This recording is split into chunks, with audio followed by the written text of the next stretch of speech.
Hello, Cats and Kittens, Odewa Jose, Yorushku. We're back in the Crisis Corner with our Crisis Corner question of the day. Where is your confidence level, the entertainment industry? And I'm speaking specifically to movies and comics.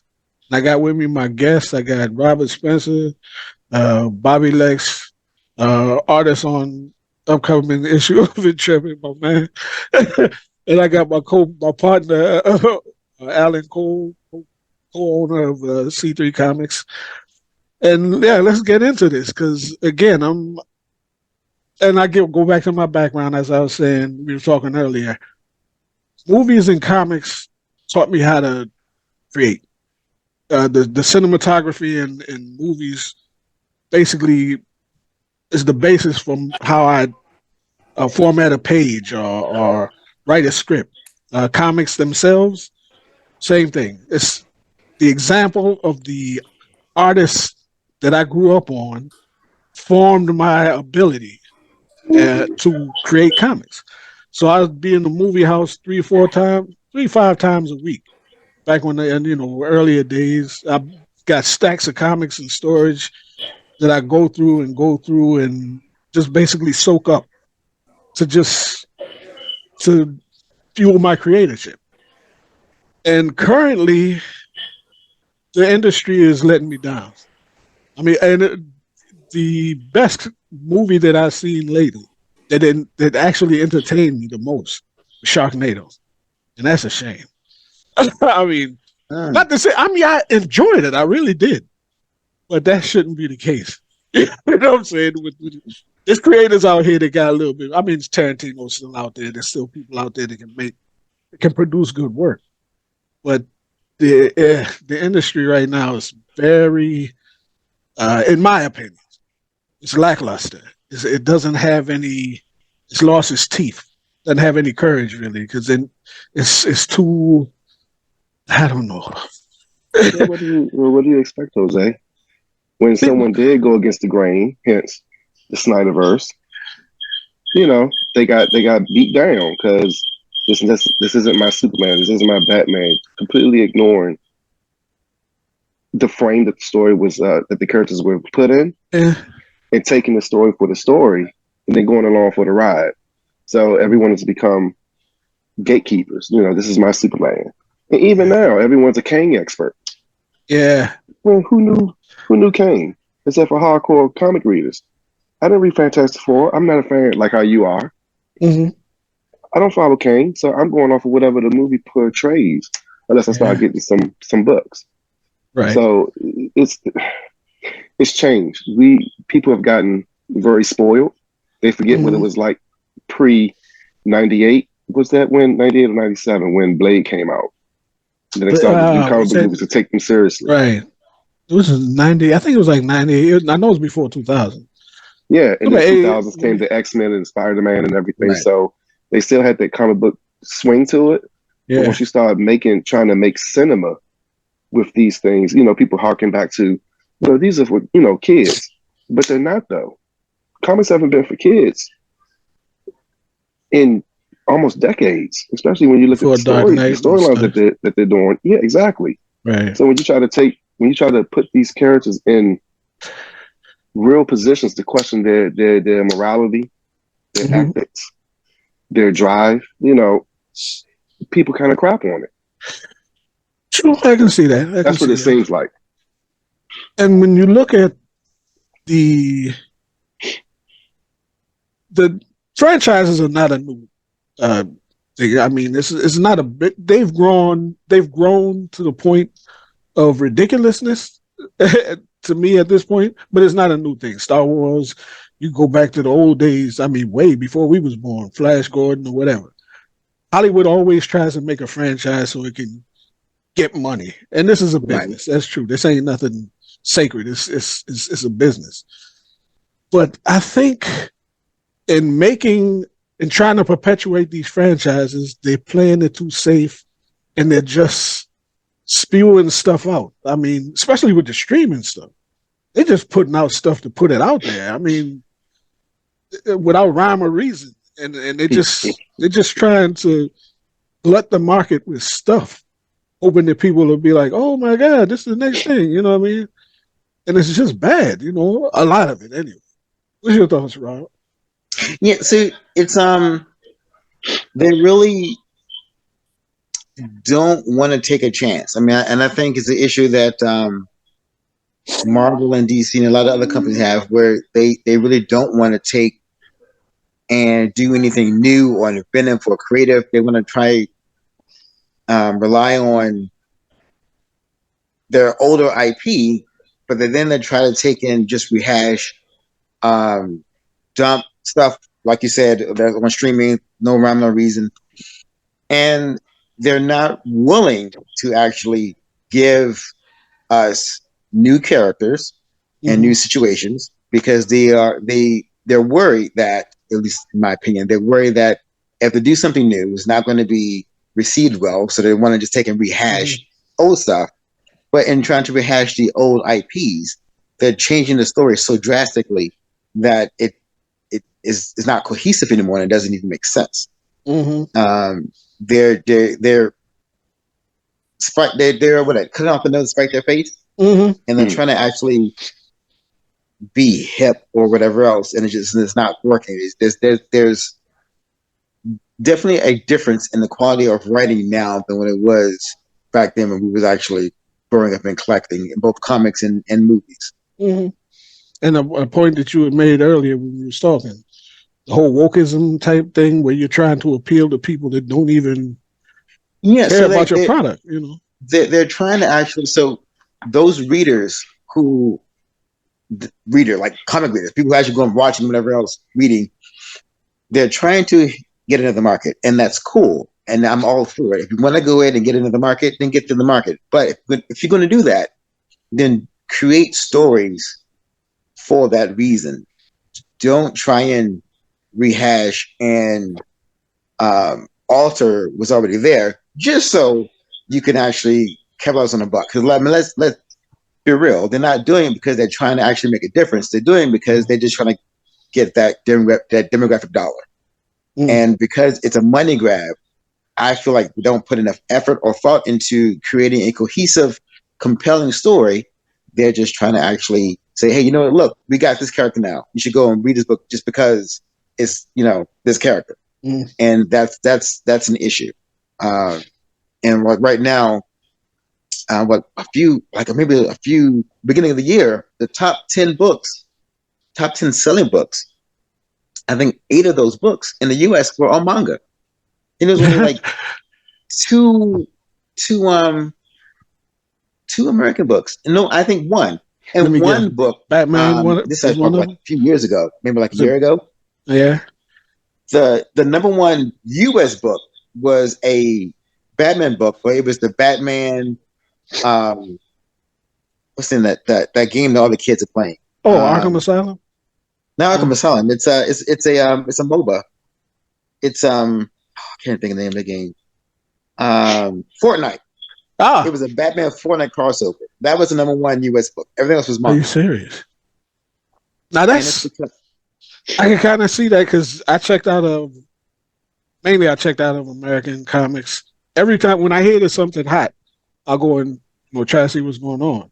right, But mainly I'm on manga. I mean, specifically One Piece, but different types of because at least you get some variety and right. you get some surprise. You get a change of pace. You know what I mean? They're actively trying to do things that are off the board. Just I mean, when you look at the varieties of manga and anime compared to the variety in American comics, it's ridiculous. I mean, you can't. American audiences, I guess, wouldn't get into a manga about like food wars. I don't know. I mean, I like it, but whatever. You know what I'm saying? Or Spy Family or something like that. You know what I mean? But That's that's Go the ahead. weirdest thing though, because of those mangas like Food Wars. Um, we love it. We eat it up. We buy it. I just watched an anime yesterday. First time seeing it. It's called Rio the Rainbow Gate, Mm-hmm. and it's basically it's about these people in a casino, and their abilities, their powers, is rooted in gambling. That's not kind of wild. And it was a really interesting story. And then the last match was a poker match.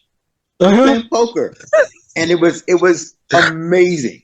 Uh-huh. But again, that's the kind of stuff that we won't have in the U.S. writing. But obviously, we love it because the top selling books all have been manga. Right. You think we will learn from that? And Well, it's go ahead. the plan the playing field's a little different when you. It's hard to compare manga with American comics outside of them just being stories on paper Mm-hmm. because, like you said, you're the one that you just checked out yesterday. There's no established background. Now let's take a look. So they can literally tell you anything. Mm-hmm. But let's look at something like Superman's son John being gay. Mm-hmm. Everyone went in the uproar about this being woke and whatnot. The question is, what reason would he not have to be gay? Okay, I can get it if Superman himself were gay, but is it literally just a woke agenda because his son is gay? Like people aren't gay?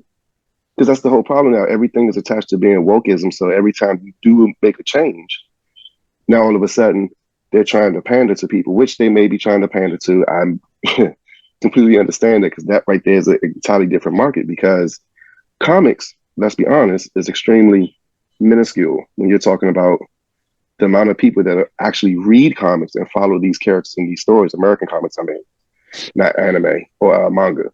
So when you're translating this stuff in there, because I would even argue the only reason why it would be kind of confusing to me that, say, you guys were talking about Bobby Drake being gay, Mm-hmm. or yeah, it's only because that's Iceman, right? Yeah. I'm having a brain freeze, right? The only reason why that would be confusing, I would say to the moviegoers, would be because he was already presented as like in Kitty Pryde in the X-Men movies. Mm-hmm. Comics, it doesn't affect anyone, or it doesn't affect anyone when it comes to the movies themselves. So if you introduce him as being gay in the movies, then he's just locked in as being gay. You know, be damned the actual history, because how many of those people that read it or that saw the movie are going to relate, be like, oh, well, he wasn't gay for the past 50 years. Yes, the people that read the comics. But I mean, you're looking at two different markets and you're trying to merge them. So yeah, you're going to piss off some people, some true blue, you know, people that really want to hold firm that, yeah, Bobby Drake cannot be gay. But even myself being a comic reader, I don't know who Bobby Drake is with. Is it better him being a gigolo? You know, just going out there doing what he do? You know, if they come up with a legitimate story, and that's the other thing, because if you explain things as being too woke, you've kind of already cut off your acceptance of that character and whatever story he's thrown into, whatever story they're thrown into. So there's a fine line, and considering the climate that we're in right now, everyone is very like tiptoeish about what you can and can't do. So unless you're just throwing like an alpha male out there with, you know, the actual stereotypes of what I guess American culture is supposed to be, what are we even talking about? Well, so Whatever. I concur with you to a point, right? So I don't have an issue if you have a character who's gay, bisexual, whatever else. My issue is at that point, if you want that demographic, then create a character. I don't like race swapping, like changing characters from white to black and whatever else. I feel like if you want to have more representation of someone who is African American or Asian American or gay, bisexual, or transgender, then they actually should be that character. You should make a character. So Nick Fury went from being David Hasselhoff to Samuel Jackson. Who do you prefer? Which was weird altogether, but I'm sorry? But it was weird. But Jose, it was weird to whom? Who was it weird to? Well, see now about Nick Fury. Nick Fury actually. So the Marvel Cinematic Universe is taken from the Ultimates, and Nick Fury was black in the Ultimates long before the first MCU movie. But it's still a race swap, though. It is. Because what if they would have made Captain America black in the Ultimate Universe and then transposed that over into the movies? Well, I mean, there's a black Superman. Of course, but he's a separate character, though. It's not the same character. You're saying if they were saying Clark Kent was black, that would be a different issue instead of Val Zod or whatever. Right, if Val Zod was actually Clark Kent. Well, You know, so What in was it? Go ahead. no, so like so in the they're trying to actually get Michael B. Jordan to be the Black Superman, but he's mm, not going to be Val Zod. He's actually going to be Clark Kent. So stuff like that.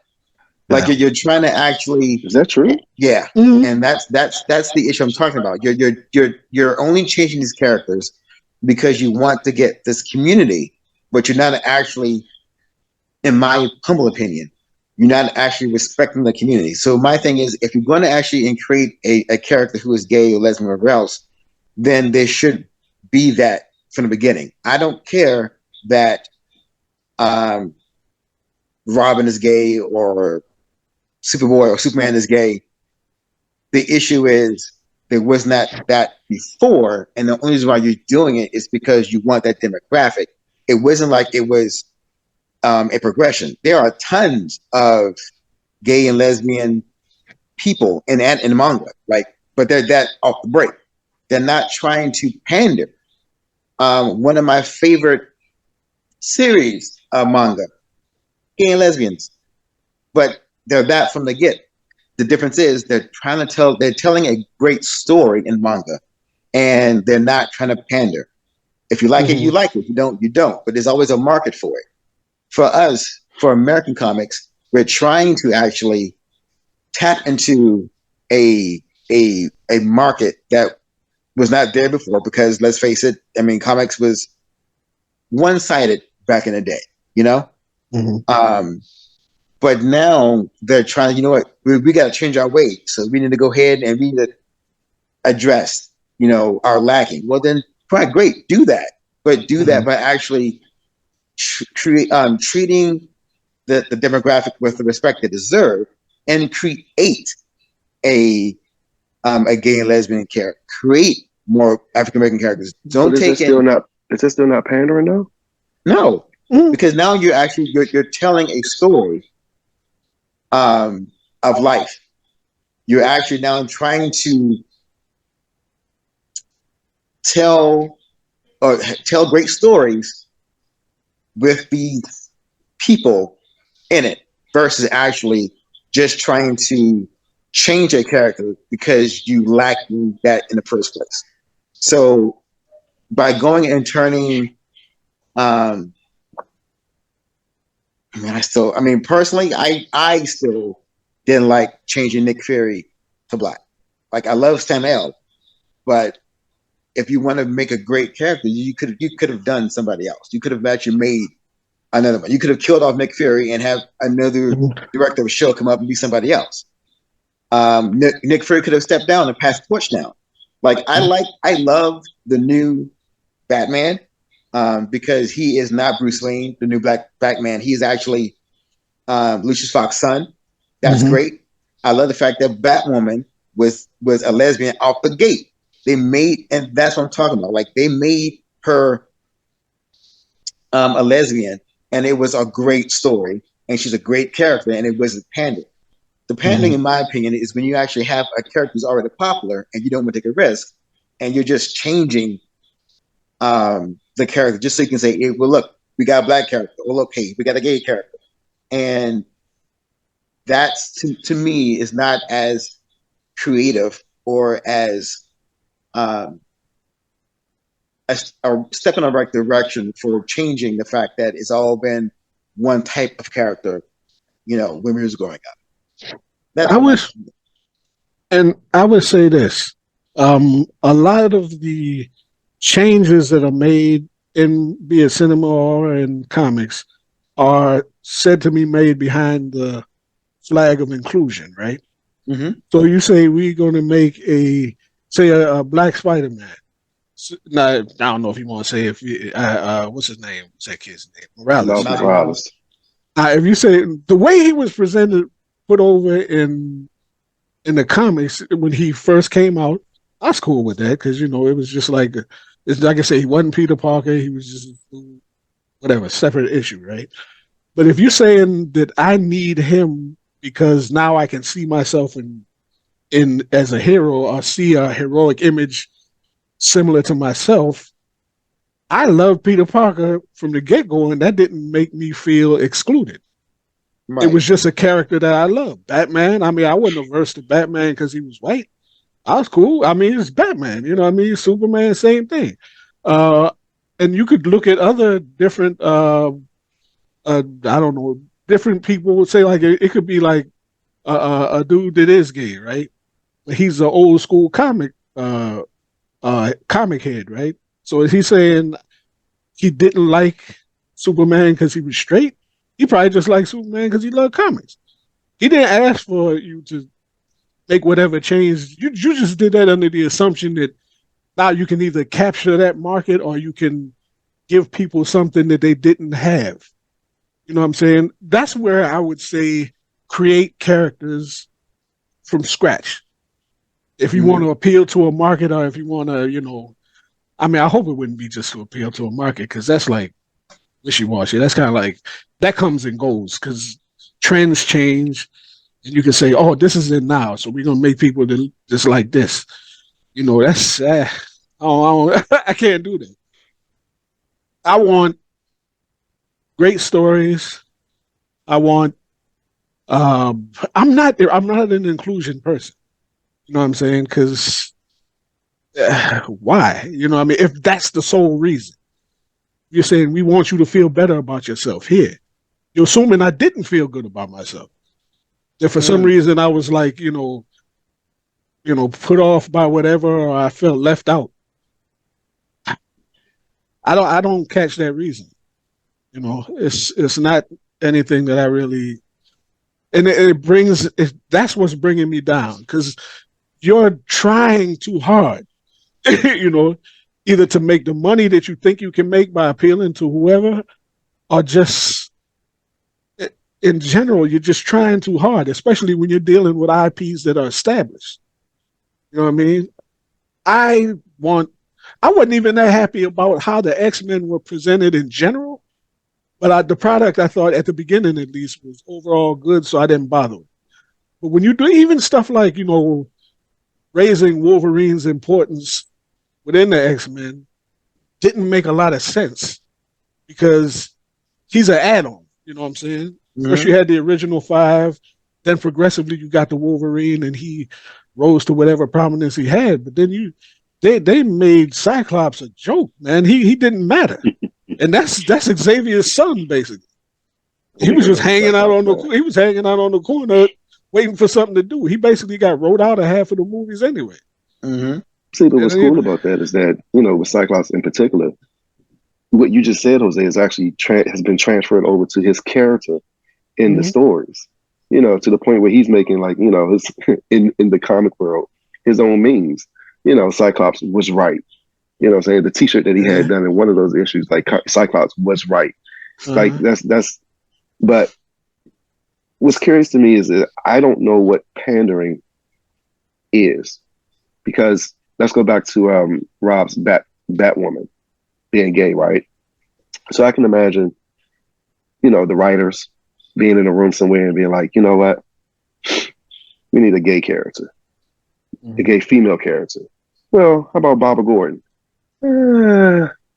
Well, how about we create somebody? Well, Barbara Gordon already has an established thing. We're gonna get some pushback, but from fans, if we throw Batwoman out there, it may not be received as well. May have to just cut it. So all those stories that we had may not ever come to fruition. mhm, But hey, let's go ahead on and create her. Now we have to get through the hump of, because everybody keeps talking about great stories. Well, how do you know if it's a great story if you don't even give the character a chance? See, that's what I'm saying. It's always like a catch-22 with pandering in general, because if you're adding a black character in there, is it because you're pandering? If you're adding a gay character, or I don't know, a transgender character or whatnot, is it because you're pandering? Because you're literally creating the story as you go along.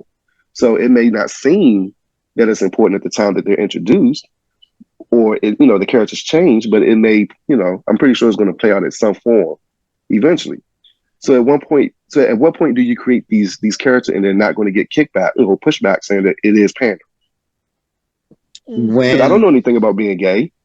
I don't know anything about being gay or transgender, but I'm not going to say that no, we'll never have any of those characters in our stories. So are we now pandering because we're throwing them in there?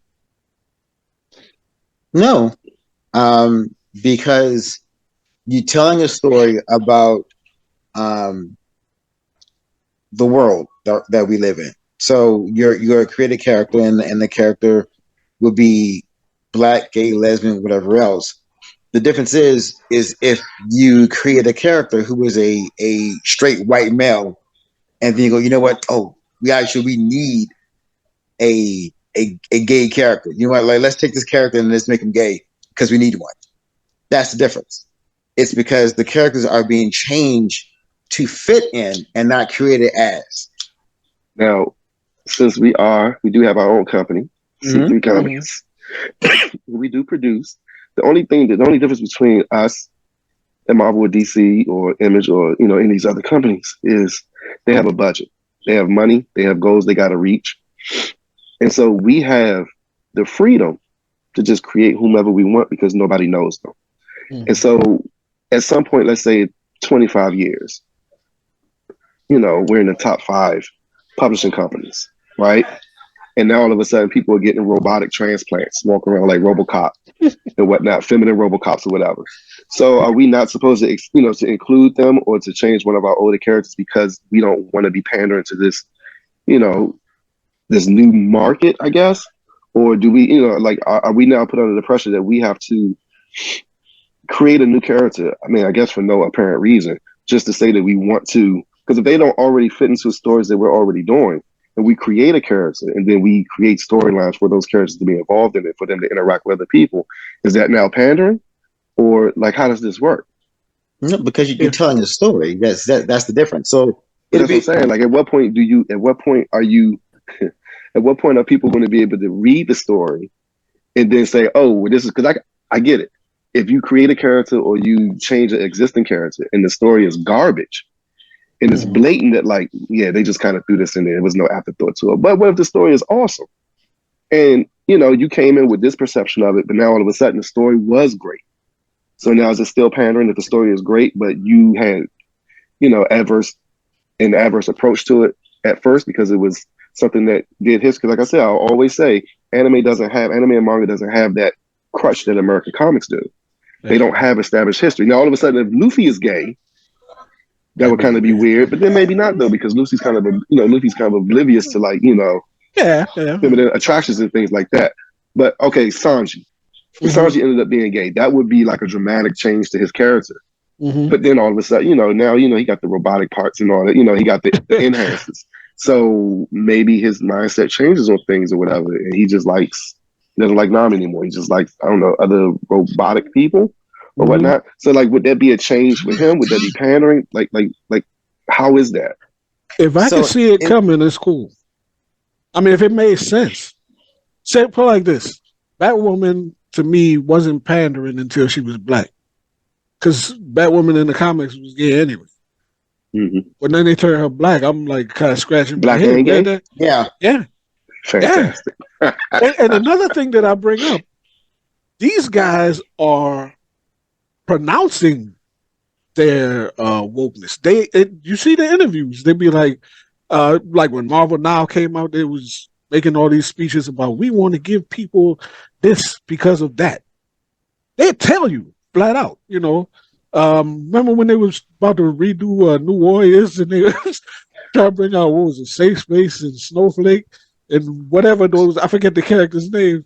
And man had that interview and he was virtue signaling off the bat. He said, "This is that because it represents this, and this is that." They're the ones that saying that. You know what I'm saying? He could have kept his mouth shut and just said, "This is the character," and make whatever you want out of it. But isn't A, every a lot. character then? Isn't every character a form of pandering? When Black Panther was created by You say that? Stan Lee and Jack Kirby, right? Hmm.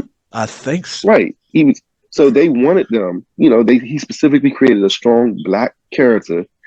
Everything about Black Panther went against the mold during that time. He was pandering Mm-hmm. in some sense to the black community to get them into comics. Is that a yes or a no? Because they You could even say wanted. Remember, they even wanted them to, like, I don't know, change something about him or have him be a white guy underneath the mask. Like they actually wanted to be white. That's what it was under the mask. Hmm. Didn't make any sense to the story, but they Right. didn't want to, in their opinion, pander to the black community. Right. But now he's an accepted part of the Marvel universe, Marvel Cinematic Universe, just Right. lore. Period. And he's an inspiration for, I would say, millions, especially after the movies. So how Mhm. does that play out though? Because in my opinion, he was created from pandering back in the day. And you can say So the same the with Luke Cage, I guess. Yeah. Same with Luke Cage. Because I mean, that Yeah. was like straight '70s disco. Who Yeah, gonna that was walk like around with it orange chain on his neck with the fucking collar it popped was up, like black so yellow? exploitation was out, whatever. Yeah, yeah. Go ahead, Rob. um Luke Cage, I think, was pandering, Mhm. um, or is pandering. And if you actually want to see how Marvel view black people, just look at Luke Cage throughout the years. He Mhm. changes to fit what they think a black person is. Right. That's pandering. Black Panther's not pandering because they actually want to create a character who was black, but Who they wanted to be white though, and Stan Lee fought for it to not be white. right because That's why, yeah.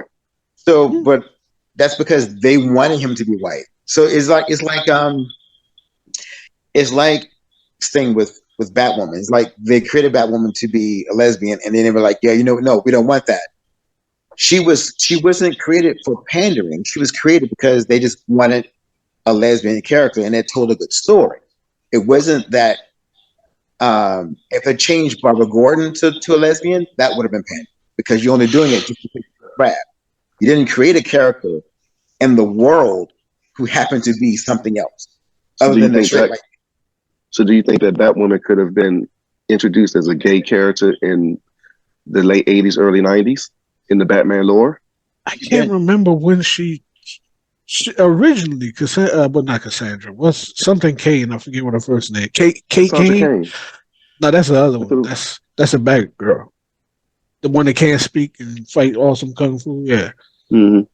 Kate Kane was the original Batwoman, and that dates back to the 40s, 50s, or something like that. I can't remember if she was gay or not.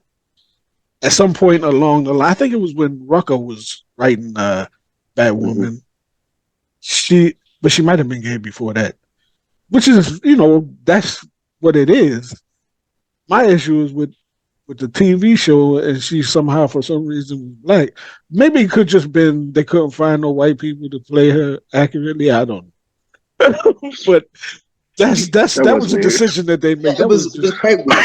It was That very was weird. weird. yeah, it's just weird. Yeah, not taking it from say like C3, right? When I get to Intrepid, you get to the Amazon Empire, right? The matriarchal society. But is that whole issue? Is that pandering to women being in charge of stuff? That's expansion. That's world building. Something has to be going on in South America anyway. When we get there, we'll see what's going on. Or when we get to Japan, we're gonna see what's going on there. Once you start expanding your world, there's gonna be not weird, different stuff going on. Now you get to determine as the writer what that stuff is gonna be. I'm fine with them saying, say like with a Kate Kane, uh, that she happened to be a lesbian or whatever else. You know what I'm saying?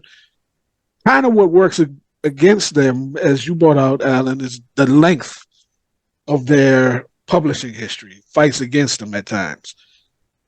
You could, if you go back and say like Robin was always gay, I got you, or you got to show me when he turned.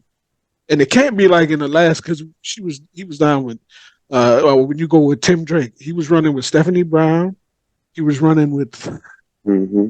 whoever, then all of a sudden he just said, no, I'm down for dudes now, you know what I'm saying? Mm-hmm. Just let me know when that happened. That's all I'm saying. You know what I'm And saying? then, But you can't do it because you're breaking the continuity. and I think it's also for me, I think it's also kind of in insulting because it almost implies um you can pick and choose when you're gay or not. Because these Mhm. characters were straight for years, and it's not like they actually retold the story or did a reboot, it's still the same continuity. They just one day woke up and they were gay, and you never explained it. It didn't do anything to the story. You just wanted to have a representation of a gay character versus creating one who was gay off the gate, who was a lesbian off the gate, or transgender. A great company, Aftershock. Aftershock Mhm. has gay and lesbian characters. Like one of their books, I can't remember the name of the book. The star of the book is a transgender. Like amazing story, but it's on the gate, and it's not wasn't because it was pandering. It's because it was a person in the world who happened to be that. It wasn't like they're like, you know what, went out, hey, let's go ahead and do this because we want to get this market.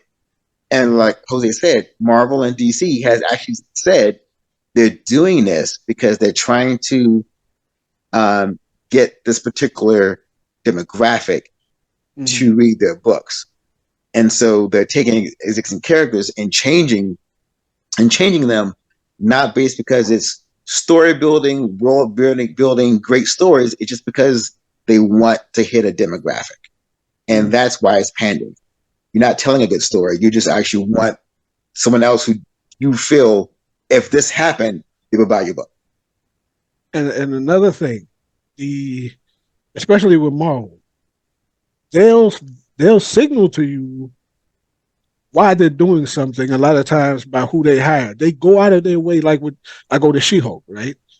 They say we're gonna put a woman on this to write it. You know what I'm saying? Whereas opposed to some dude, whoever, you know what I'm saying? Because they feel like only a woman can write a woman when the original She-Hulk was written by a dude anyway, so I don't get it. But they're saying basically, and the writing room was basically full of women, so they're saying this is for women. All right, I came up on She-Hulk, and I'm a dude, you know, so it don't. It's not the issue of who's writing it or whatever. It's just was it a good story? You know what I mean? And one thing to make perfectly clear, we are not gay bashing anybody. You know what I'm saying? Because that comes up a lot, but that's the current trend. It's kind of like out, going around. It's like Rob said, they're trying to get um, certain demographics, be it gay, transgender, whatever. They're aiming at them, whether they want to be included or not. You know, so you in the end, you're just a, a, a, a point on a graph. You know what I'm saying? It could be any next. It could be like children with three toes. It could be like bears and cats, dogs. It doesn't matter. They're going to aim at a demographic that they think they can get money out of, and that will be the trend until another trend comes up. Another example in the MCU, I can't remember the rock creature name that's in Thor. When he was Oh, first, Korg starts with a K. Korg. Go ahead. Yeah. You talking about Or the movies? yeah, The rock so guy. Yeah. when he was first introduced, he said his parents were a guy and a girl. He said this Hmm. is his mother and father. In the last Thor movie, they changed it and made his parents two men, Hmm. and said that that's how they reproduce now. It's two guys. Hmm. So they even change it within their own movies just because they wanted to be inclusive. Right. Like if he had two guys as parents in the beginning, great, Hmm. wouldn't care. But for me, it's the fact that you're changing it for that sole reason as to have that inclusion in because it's Hmm. already been done and said. And I see like in anime, like I said, in anime and manga, there is so many different there's black people, there's other races, Hmm. there's different sexes and different genders. well, they've gotten better with that Japanese over didn't the years. that's just true, but they Hmm. don't they're not trying to grab a market. They're just trying to tell a good Right. story. And when Well, you go to their market is themselves, and that's something else that's also forgotten too. Their market is themselves. America in itself is a plethora of people, self-defined, genders, Mhm. whatever. So once again, this is also an interesting thing because going back to what you said, Jose, about Marvel would announce themselves by having for the She-Hulk team, female writer, female producer, female director, whatever. But it was the same thing when black people were first starting to direct and to write. Like these were critical moments. And now it doesn't matter. Like no one is surprised when black people are behind the camera or in other important things. But at one time, they didn't even want black people to play themselves Mm. in movies. They Mm-hmm. just did white people in blackface. Mm-hmm. So, That's true. so when we're talking about inclusion, it's inclusion until it's not inclusion. And by that I mean until it's accepted. And so let's think about this. I don't know if the Luke Cage Netflix show was Mm-hmm. directed or written by black people. I'm assuming they were written and directed by black people. And I'm assuming because they hit a lot of things that I could relate to Mm-hmm. as a black man growing up. Like there's a certain cause that you aren't going to catch because you didn't grow up that way. You don't live that kind of lifestyle. So that relates to the story that you're telling, though. So for Mm-hmm. She-Hulk, I can't imagine. I enjoyed the show. It doesn't really matter to me who produced it or wrote it or directed it. However, I can understand some of the topics that came up.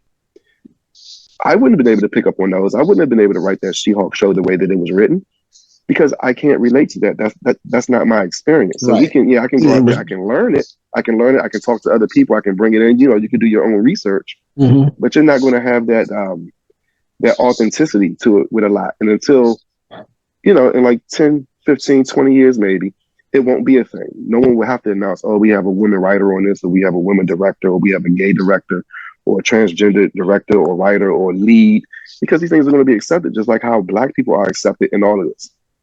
To go back to the whole Samuel L. Jackson thing, Samuel L. Jackson, like black people are so accepted, and he was such an accomplished actor and fit perfectly in that role. Nobody questioned it. Nobody cared that it was David Hasselhoff at first. That probably nobody saw, or that he was white in the 616 because people that didn't read comics didn't catch that. Oh, Mm-hmm. this is not the Nick Fury that's in the actual comics. So then if he pulled people in the comics and then they all of a sudden bought alternates because they want to see the Nick Fury that they know, they're like, Mm-hmm. why is he white over here? And then he doesn't act the same. He doesn't have the same mannerisms. It's a growth thing, I think. And we just have to be patient enough to kind of get through it. That's the way I feel about it. I'm with you on the what you call Samuel Jackson issue because not issue. The fact that they put the black Samuel Jackson in there because I read Ultimates and they even said when they were doing Ultimates that they were based them basically on Samuel Jackson, and I Yep. was like, all right, cool, So there's that. I understood that storyline and where they got that story from. They were basically doing Ultimates. Now, if you're not familiar with it, maybe you're scratching your head. Like you say, you wouldn't care because you didn't read the comics in the first place. So, like you say, you got pulled in by Samuel Jackson. I got you, but at least I can see the basis for why they did that. Some switches, be it gender or whatever, it's just kind of head scratching for me. But when you tell me that you're doing such and such for a purpose, that's when I'm gonna call pandering. If you don't tell me that, or if I don't know, it could be like something from a comic company or a story that I know nothing about. I just take it at face value. Okay, I can't tell you one way or the other. You know what I'm saying? Unless you start waving that flag, then I'll be like, hey, you know what I mean? I don't know, I ain't gonna. I just either just won't watch or read, or I just, yeah, I don't like people beating me over the head with stuff. You know what I'm saying? That kind of irritates me. But it's an interesting comparison because I always like the Netflix Marvel stuff better than the MCU to certain points. I Because I agree thought with that, you. yeah, Netflix to me just blew it out of the, they just knocked it out of the park. With the exception of the Cap movies, the Iron Man movies, well, at least one of the Iron Man movies, and maybe Guardians of the Galaxy, which I knew nothing about. Marvel was hit and go. The MCU was kind of hit and go. It's not as well written as the Netflix stuff, which is kind of irritating to me because they're bringing the Netflix stuff over, but they're gonna Disneyize it, and it's just gonna suck. I got that goes back to my question: confidence. My confidence in Hollywood in comics is low. I got manga, so I ain't gonna say comic books per se are dead to me. Cause I got manga. I just can't. I need a reason to start reading American comics again. You know what I'm saying? If you get off of the agendas and just go back to the I ain't gonna say old school because telling good stories is not old school. I hope it's not, but it's not. It's not old school. That's just doing your job. You know what I'm saying? This stuff about like the X-Men thing with the ball or whatever the Hellfire ball. That's what I think it was. Yeah, Mm. yeah. Oh God, not House of X Powers of 10 or whatever that was. I thought that was hot, and it was cool up until a point. But then they kept meddling with my man that was writing it. I forget his name. And to the point where he blew him off and just took off. All right, that's what you get. You know what I'm saying? But my confidence level in cinema is really low. I ain't seen Ant-Man yet. I just saw Thor this year. And a lot of that stuff I could just blow off. I don't even see it. I'll wait till it comes out in some other So form sad this about season. Thor. So sad that you saw Thor. Thor has just been bad. I thought people keep knocking Dark World. I thought it was okay. I like I thought Thor. I thought the first Thor went all right. At least as good as the first Captain America. But the But first and then, second Thor had character growth in it. yeah. So, but some people don't want that See, apparently. Secret YTD has just ruined that. I mean, he got him doing the same thing over again. He's trying to find himself. Every other movie, he's trying to find himself. He's a one trick What's pony. uh, so I'm saying He's they're a one not trick pony. trying. These are not hard things to figure out. It's not like Once these that, things make $1 billion, they there like, you do we go go. with this route, and get experimental? Because do you really think they're gonna go off and try to do like a Batman, like the Batman movie, or do like a Joker movie the way that DC has done it? Which once again we get back to my pet peeve. They kind of just buried the Snyderverse without, like Rob said, giving that story time to actually mature. Hmm. But they just bashed it, bashed it, bashed it, Mhm. bashed it, bashed it. Now we're about to get this, oh man, this Superman Legacy by James Gunn, who always needs some I don't know, animal talking thing in it or whatever to make it work. And it's That's see, his safe thing. that's pandering to me right there. Yeah. Yeah. They've chosen to go the safe route with this Yeah. apparently with this DC universe. And Mhm. I'm not looking forward to it. I'm obviously a comic guy, so I'm going to see all of them at some point. Yeah. Hmm. So I'm not that person that's, I'm not going to support it. No, I'm gonna see it. If it's garbage, I'm gonna say it's garbage, and I'll probably never look at it again. Hmm. But I will see them all. I'm Yeah. not looking forward to them. Yeah. It's just Oh, the because remember C3. Remember C3 at the movies, man. We was up till midnight seeing them roasted. early shows. We didn't get no sleep the next day. You know what I'm saying? Because Mm. that was where we was at. We was into these flicks. I wouldn't stay up past 10 o'clock to see any of these joints right now. Well, ain't It's nothing to talk just about on those. But remember, the one thing that I always bring up, especially concerning the Snyderverse, C3 of the movies, we talked for hours after right. BVS and Man of Steel. We talked for hours about it, going back and forth, just bringing up different points. We never got any of that except for Civil War. Civil War is Yeah. the one Marvel movie I think, and that was because we had so many different opinions on it. Mhm. But Okay. I know I Rob guess. doesn't think that. I don't think you think that either, Jose. I thought it was garbage. Oh, you thought? Oh, wow. Civil Okay, I War. forgot. And that was literally because I actually read the comic and they Yeah. did not do that a No, justice. they did not. It fit within the All right. Marvel universe. It fit within the cinematic universe, kind of, sort of. But Not really. It was forced. no, it was forced. And mind you, they only did that because of BVS. Right. Right. And which is weird because DC ultimately lost that little tug of war between the two of them. I mean, because Marvel they had hit their stride, their After 10 formula. years. Yeah, Mm-hmm. they hit their little formula and they had it going on. DC was they were getting accused basically of aping Marvel, which Hmm. I don't think they did because the Snyderverse wasn't the same. It was like a counterpoint to what Marvel was doing. That's why I kind of appreciated it because they didn't just fall in line and, with the exception of trying to hire Josh Whedon to finish off Mm. uh, Justice League, which turned out to be a tragic mistake. A tragic. The Snyder Cut was, yeah, it was long, but man, I enjoyed it a lot more than that Justice, whatever you call that. Yeah. So, Dawn of Justice. yeah, You see, so Gunn now he's fired uh Henry Cavill. He's fired Gal Gadot. He's getting a new Wonder Woman. He's getting a new Batman.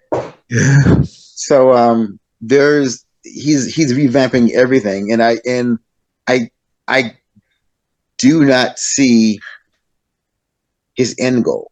I mean, I know he's trying to go the long game, so he's getting younger people. Yeah. But I the storyline that he's trying to do so far, I don't understand. I don't understand it. Like, and he's bringing characters that it's not really mainstream. Well, that's the Mhm. first Marvel thing. Marvel introduced characters that, because they didn't, nobody understands it now, nobody recognizes it because they're so global. Iron Man wasn't an A tier Nope. character. Nope. Captain America wasn't. Thor wasn't. These characters were not top tier characters when they were introduced into the Marvel, into the universe. Mhm. So the risk was small. The potential gain was huge, and they were given time to build on that. And they did a lot of it through fan service and advancements in CGI. Mhm. So they benefited off of it. DC has selectively different characters Mhm. with more established histories, and you have to write them differently. Which is why I'm kind of confused as to how they started the Man of Steel and like the whole DCEU with Nolan and Snyder. What did you think that they was going to give you? There's nothing in their cinematography that says that they're going to give you anything closely related to what Marvel was doing at the time. And then Right. when you get it, you're like, well, we're not making this $1 billion. Well, BBS, even with the 30 minutes missing and all the bad press and the rush schedule and everything, still did what, almost $900 million. Mhm. Superman did the best out of any Superman movie in history, 637 $35 million, something like that. Those two movies did better than Marvel's first 3 or 4 movies. It wasn't until Avengers hit that people was like, "Oh, we can do $1 billion." But Mm-hmm. that was after what, 5, 6 years? Mm. So now the question becomes: you have executives who are non-creative and who's looking at a bottom line and bonuses, mind you, bonuses. Right. Right. Bonuses Right. run a lot, especially with executives. They run a lot of companies to make bad decisions, and that's what happened. They wanted some kind of bonus, and they rushed it because that was the whole thing behind the Dawn of Justice. Mhm. And you see what happened. They put out the worst movie. I mean, that movie's almost as bad as Catwoman. Mm. And I enjoyed Catwoman because it was Ah. stupid. What did you Yeah, I expect mean Catwoman to do? that's kind of like on the Sharknado deal. Yeah, Right. I thought it was funny. I don't know if they intended it to be funny, but I thought. I don't Well, think that they was the thing. did.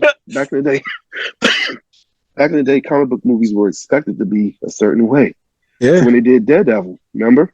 Hmm. Him Yeah. and Yeah. Elektra fighting on the seesaw and all that. Garbage, straight garbage. But you remember the whole shade thing? It's like had the light, the rain coming Right. down.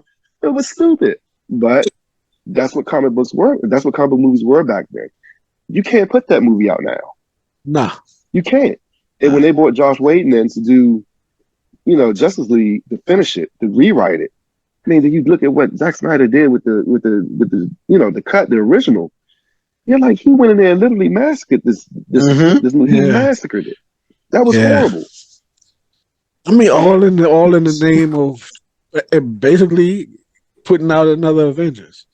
So again, that's when the money comes into it, and I'm kind of mixed on that because it is a business, but you don't have to chase the dollars that hard. I mean, the tragedy of DC is they had the more iconic characters. It should have been easy for them to make a lot of money. You know what I'm saying?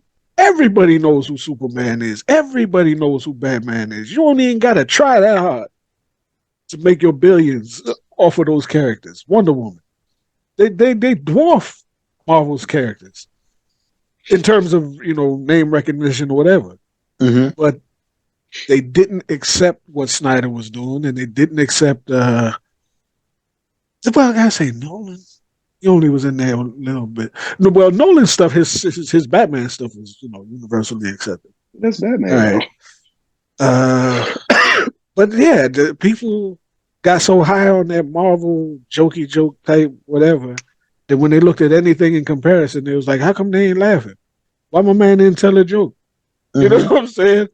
And then it was like, "Oh, well, it's terrible." But I thought Snyder's stuff was great.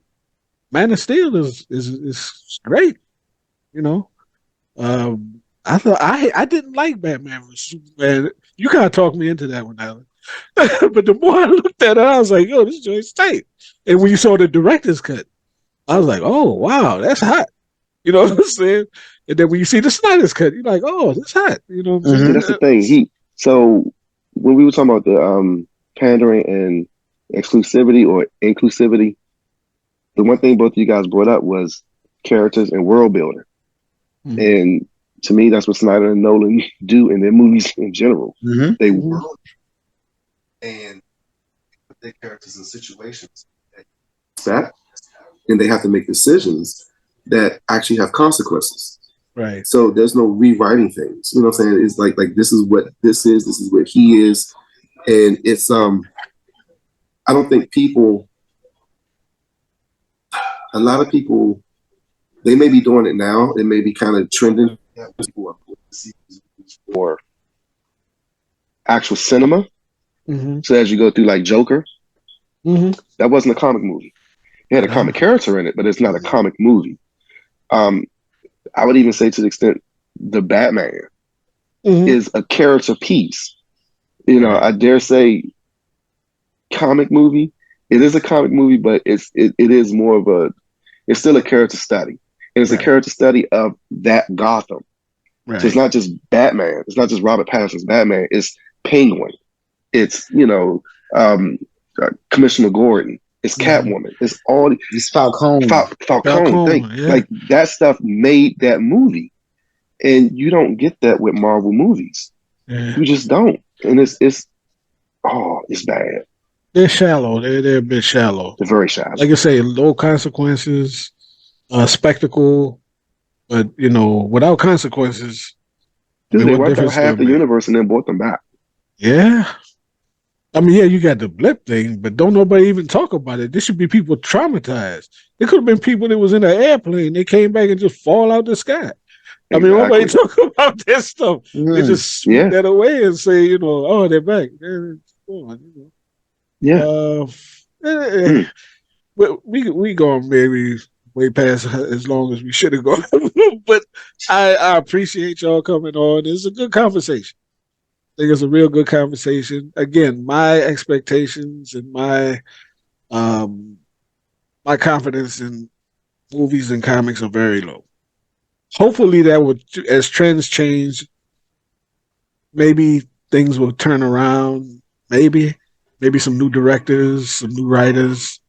But as it is, maybe some new content. C3 content. Yeah, there you go. Yeah. We take care of this. Yeah. But again, gentlemen, thank you for coming on. I'd like to hear comments from y'all and the viewers.